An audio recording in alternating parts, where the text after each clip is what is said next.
Hey guys, welcome back to the channel. Third episode on the RS500. I know you guys are following this journey, and today the car will be going to J-Tech Automotive for recommissioning. The low loader's here. Let's get it loaded up.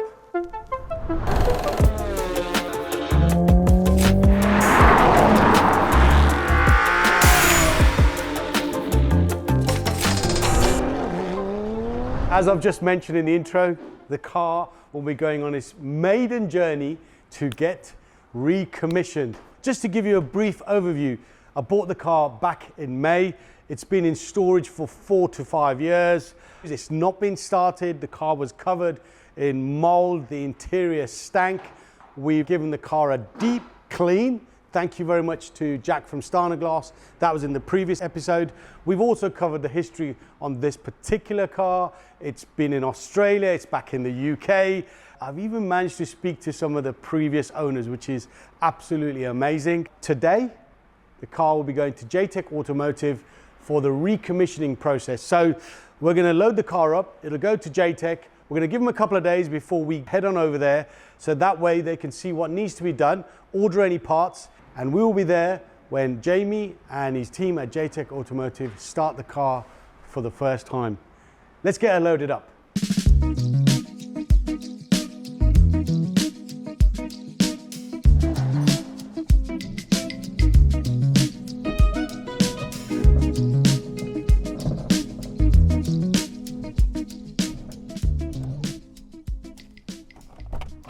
Over the last 2 or 3 weeks, and more so since the last episode went out with Jack and Starner Glass and the car's been detailed, it's been shared a lot. Pictures of this car, photographs and so on.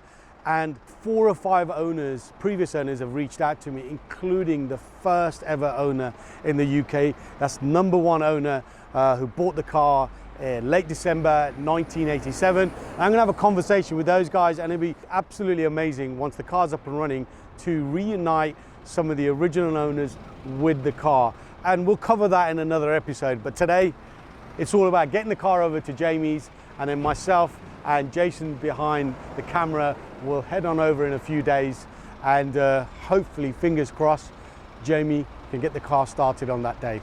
Right, Vic is here, Fierce Recovery Services. His details are on the screen. He's my go-to guy for all my, I'm not gonna say recovery, but all my transport services, and I used him previously for the 355 and also to pick up the RS500 as well. So yeah, give him a follow. Vic, nice one.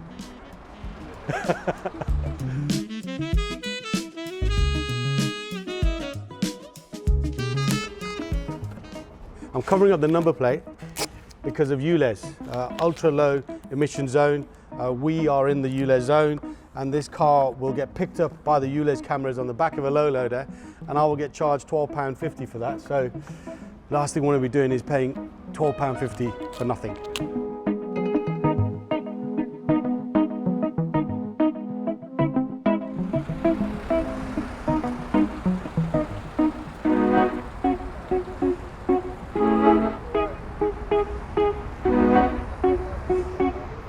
And there she goes.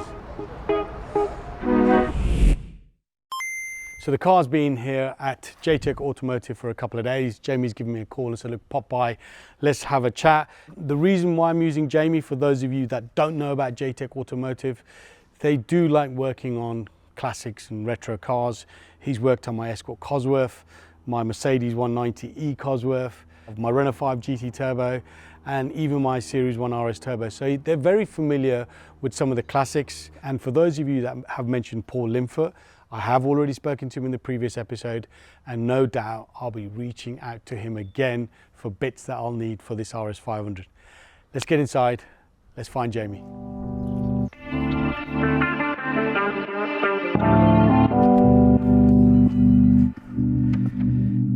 Yes, sir.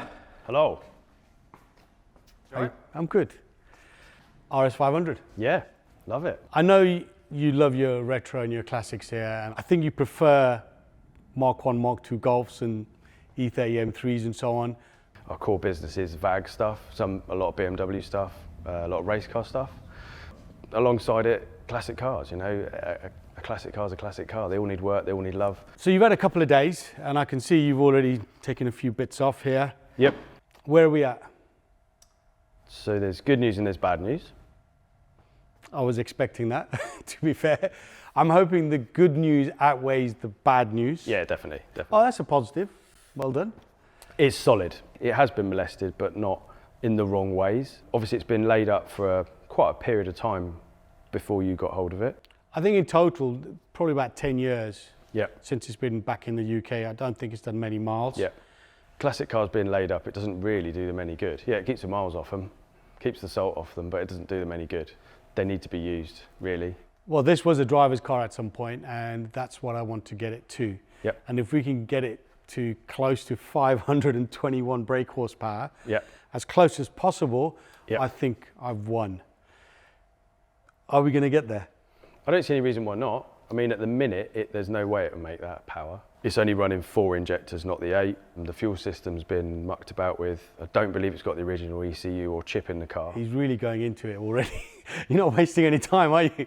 We know it's not got the original chip in the car. Yeah, we'll talk about that chip in a moment. I've got a message on Facebook from one of the previous owners in Australia. So we'll Yep. just pause on that thought for a moment. Shall we get in the air? Should we have a look underneath? Yep.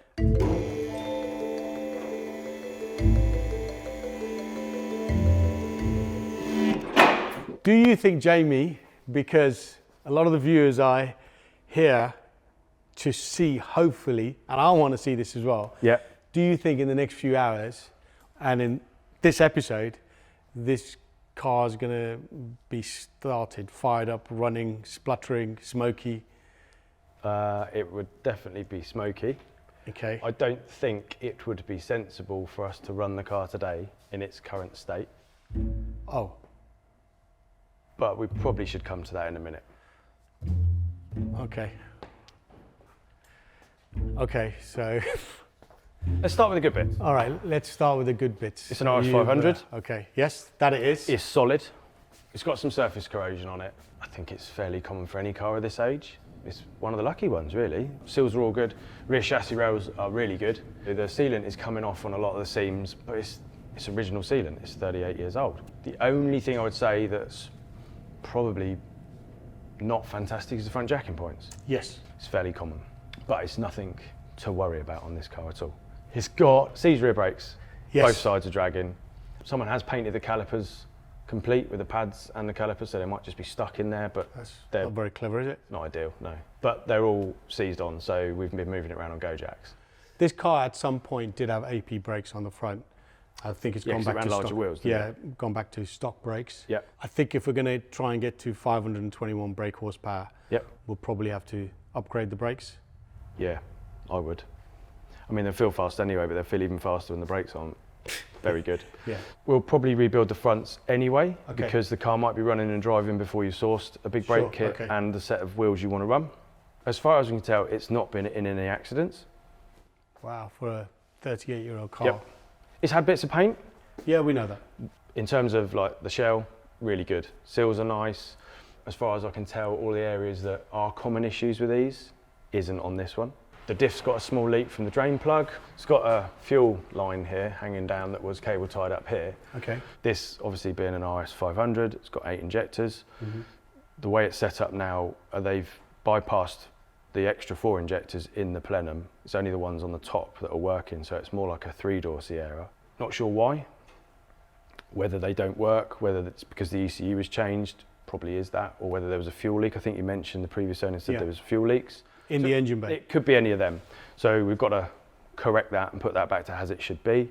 We also noticed that it's got gas coilovers. Yeah, it's got a gas coilover kit for these, which is pretty common.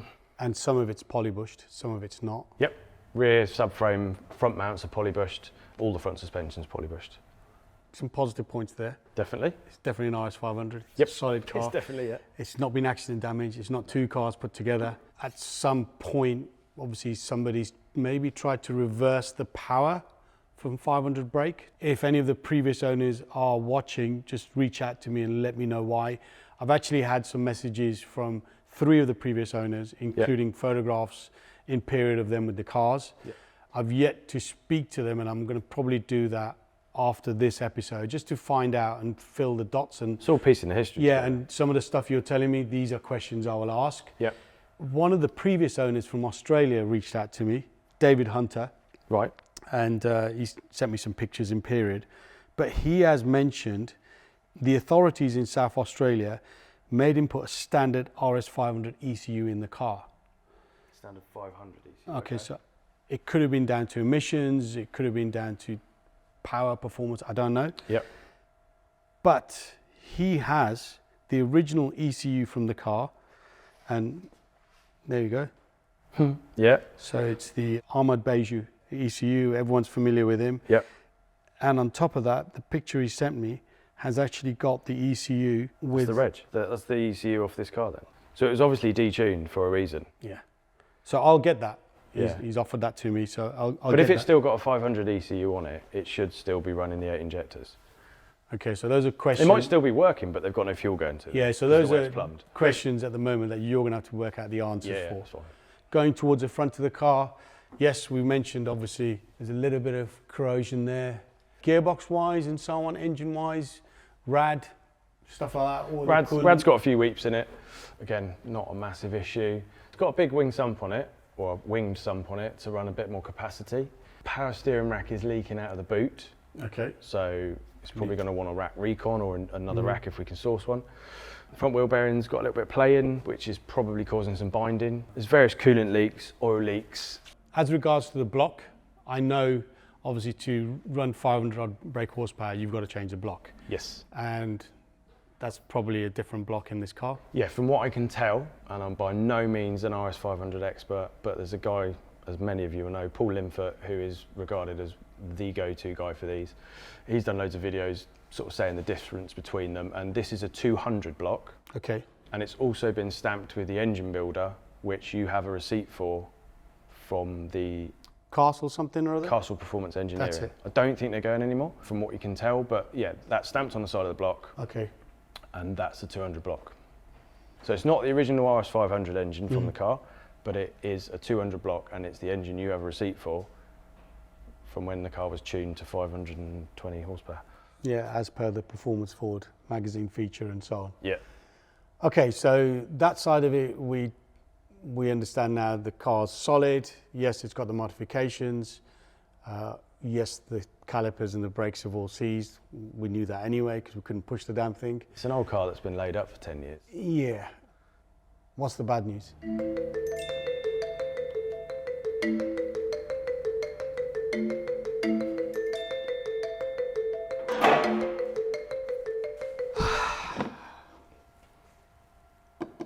Where do we start? So we brought timing belt, plugs, oil filter, fuel filter, all of the stuff you would change before you even Water pump? try. Water pump, yeah. I mean, you could run it with the old water pump, but you wouldn't run it on that timing belt. And then we took that timing belt cover off, and that's the piece of the fuel, a piece of the oil can that we found sat in the timing belt. That's crazy. I don't think it would have done anything, but That's weird though. So that would have happened by a mechanic because they would have probably had the front cover off, put oil in, and somehow... possibly. Yeah, it's very hard. I mean, the belt doesn't fit. The belt cover isn't a completely tight, encompassing sort of cover, but it... To get that in there would be very difficult. Yeah. Not calling anyone out there, by the way, yeah? No. Just happens. We took that off anyway, and then in doing that, we thought, right, plugs out, put a camera down there, and that's when we found the issue in cylinder ones. Especially, it's in a few of the others as well, but cylinder one's the worst. So, shall I pop a plug out and Sure, let's show do you? that.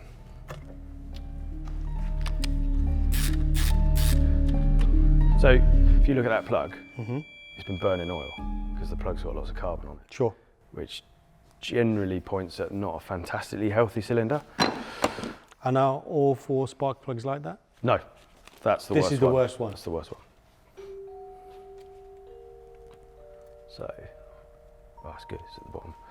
So if you look down there, Yeah. that's top of your piston, which is quite wet, so someone might have put oil down it or something. But if you look, see the rust marks? Yes. And then around here, Oh, there. see it? Yes. That will, if it hasn't already, damage your piston rings. See where the piston's actually stopped? It's like a tide mark. That's why I would recommend we don't run this today. And also, see that valve cutout? Yeah. To the right hand sort of 2 o'clock on that, there's a little dimple. Yeah. I don't think that should look like that. I think it should look more like that, thicker. So, okay. So it could be I see, yes, that I can see it. you've got, because it's very clean around the edge of the piston. It could be, and I'm not saying it is, that's detonation, which would account for a lot of the scoring. So that's the worst one, but 2 of the others are like that. Not as bad, but they've all got scores in them. Could be so many things can affect it, but the boards shouldn't be shiny like they are either. You should still be able to see some cross hatching. However, if this has not been a part since it was built 30 years ago, it's had a hard life, it's what they're like. So yeah, that's why I'm sort of saying I don't think it would be sensible to run it, knowing that that's in there. Okay. Right, that's not the news that I wanted to hear, and it's quite evident that there are some underlying issues with that engine. Yep. What's the next step then, really? Probably take the head off, have a good look, see what it's like. In worst case, it will need oversized pistons. Best case, we can hone it. I don't think it's going to hone with the watermarks. They're generally deeper than the scores. Okay. And at that point, you've got to rebuild the engine. Sounds expensive. It's an RS500. I thought when I bought this car, I knew I was buying a non-runner. Yep. But it was running until there was a fueling issue and it had been laid up. Technically, it probably would run. But why would we run it when we know there's damage in the cylinder? And the thing now is that obviously I know that. I can't justify to myself spending a small amount of money to get it running right, but knowing there's a major issue there and it could go bang at any time. Yeah. And also, if that cylinder is down on compression, it won't run properly anyway. So why would we put all the new bits we've got for it on it when ultimately it's got to come apart? It's a waste of your money, our time. It's a waste for everyone involved to try and get it running as it is. In this situation, I'd say let's just not leave any stone unturned. Let's get the injector serviced. Let's get the engine right. Let's make sure the fuel pump's okay. All the fuel lines are rubber and perished. A lot of the vac lines are split. Like that's been chewed through. It's got no coolant in it, so that's gone somewhere, whether it's gone out the leaks in the rad, there's leaks in the stat housing. We don't know if the turbo's all right. I'm sure it will be. I'm not trying to be a pessimist, I'm trying to be a realist and be straight with you, because it's got to be done right. So worst case scenario, it needs an engine rebuild. Yeah. Okay, I'm going to have to put some more thought into this. We're going to have to get it done. I think we've got to take the head off anyway. You know, I'm already invested into the car. Yeah. I've put a lot of time and energy into this. We're going to have to get it done. It's not what I wanted to hear. I think what we'll do is we'll take the wheels off today. I'm going to get the wheels refurbished anyway. Yep. Because there's no guarantee we can get AP brakes, the bigger brakes. There's no guarantee we can get another set of wheels. I think the tyres are 15 years old. So I've bought my spare set of Escort Cosworth wheels. Hopefully they fit. And then we'll leave the car here obviously with you. We'll get the wheels refurbished, pop back in maybe 2 or 3 weeks. Yep. By then that gives you enough time to get the head off, do what you need to do. Yeah, we'll take the head off, we'll photo document it all for you. I think at that point the engine's got to come out anyway, so we'll probably get the engine out, strip it, wash it all, see what we're faced with, and then give you the options as to which way to go forward with it, really. And then if that's the case, then obviously we'll just take the car back and you can keep the engine. Yeah, leave here. us with the engine.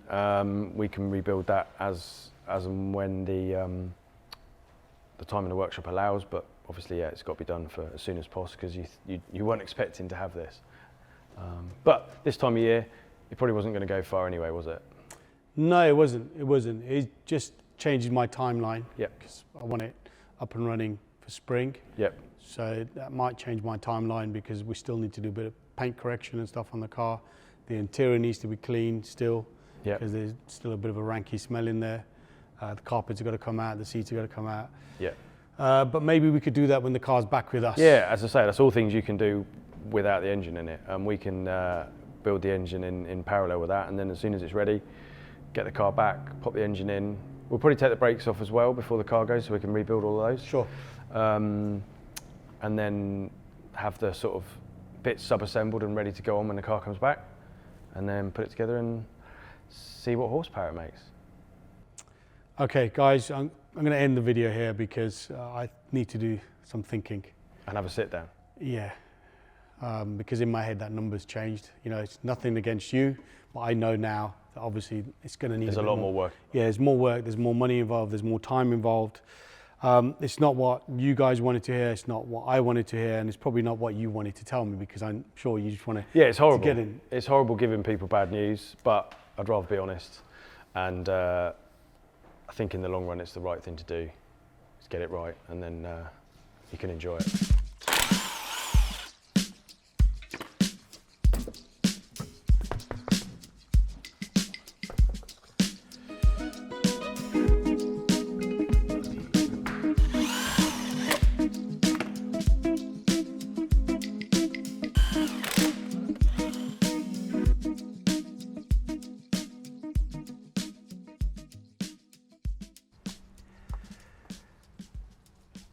I'm going to try and lift my spirit a little bit, because this is not how I wanted the episode to end. Last night before we came here, I thought, yes, I was super excited.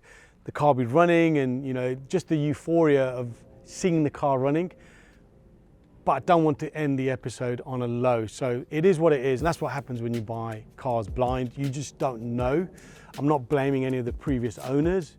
It is what it is. We are where we're at, as they say. I'm going to leave it to Jamie and the team to do what they need to do, and we'll be back in a few weeks, and hopefully the costs won't be as bad as I think, because my brain is trying to compute how much this is going to cost and how long it's going to take. So let's try and end this episode on a high. The old wheels are here, got some temporary wheels on the RS500. I need a new set of wheels, and I need a set of AP brakes. So if Paul Linfoot doesn't have any, he may do. Jamie's going to reach out to him. I most definitely need a set of wheels. I'm not feeling the TSW Hockenheims anymore. After having a look at RS500s on Hockenheims, I don't think that will look good now. So if anyone has a set of OZs, Compomotives, BBSs, or anything else that you think would look good on the RS500, reach out to me on Instagram or Facebook. Facebook is Raj Sanga, Instagram is @RajSanga911, and we can have a discussion. It'd be nice to get those wheels, and if I need to refurbish them, then I can do that. So when the engine is back in the car, the wheels can go on. So yeah, guys, drop a comment below, try and make me feel better. Thanks for watching. Make sure you give J-Tech Automotive a follow. He's really good. He knows what he's talking about. He's been doing this for a long time. And the fact that we're going to work with Paul Linfoot, for me, is the best of both worlds. I've got Jamie, who I trust implicitly, and then we've got Paul Linfoot, who is the absolute guru when it comes to RS500s. So yeah, thanks for watching, guys. I'll be back here again soon. Make sure you smash the like button. In the next episode, the head will be off, and we're going to have a catch up about some of the previous owners, and I might even have that ECU from Australia with me. I'll see you on the next one.